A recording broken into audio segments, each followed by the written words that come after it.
అరే, ఈ సమస్త విశ్వానికే రారాజైన ఆ దేవుడు ఓ చిన్న మట్టిముద్ద కోసం తన చేతుల్ని ఎందుకు బురద చేసుకున్నాడబ్బా?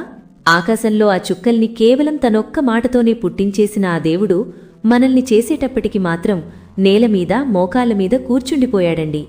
ఎందుకంటే ఎక్కడో దూరంగా ఉండిపోయే బొమ్మను కాదు ఆయన కోరుకుంది, తన చేతుల్లో అపురూపంగా పట్టుకోగలిగే ఓ అద్భుతమైన ప్రాణిని. ఆ పచ్చి మట్టిని ముద్ద చేసి ఒంట్లో నరనరాన్ని, పక్కటెముకల్ని, చివరికి కనురెప్పల్ని కూడా ఎంతో ఓపిగ్గా గంటల తరబడి కూర్చుని చెక్కాడంట. మన ఒంట్లో ప్రతి అంగుళం ఆయన సొంత చేతులతో రూపుదిద్దుకున్నదేనండోయ్. కాని ఇదంతా అయ్యాక చూస్తే అదో చల్లటి ప్రాణం లేని మట్టి బొమ్మలా ఉండిపోయింది. మట్టికి సొంతంగా ప్రాణం పోసుకునే బలం ఎక్కడుంటదండి? ఆత్మలేని శరీరం వట్టి డొల్ల కాదంటారా? అప్పుడే ఆ దేవుడు ఎవరూ చేయలేని ఓ పని చేశాడండి. కిందకి వంగి ఆ మట్టి ముఖానికి తన ముఖం ఆనించి తన సొంత శ్వాసను ఆ బొమ్మ ముక్కులో ఊదాడు. అంతే, ఆ మట్టి ముద్ద కాస్త వెచ్చని మనిషిలా మారిపోయింది.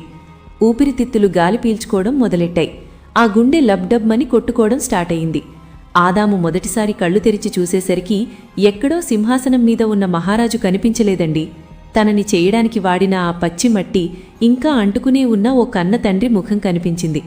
అందుకే గుర్తుపెట్టుకోండి, మన విలువ మనం పుట్టిన ఈ మట్టిలో లేదు, మనలో ఊపిరిలా ఉన్న ఆ దేవుడి శ్వాసలో ఉంది. మనలో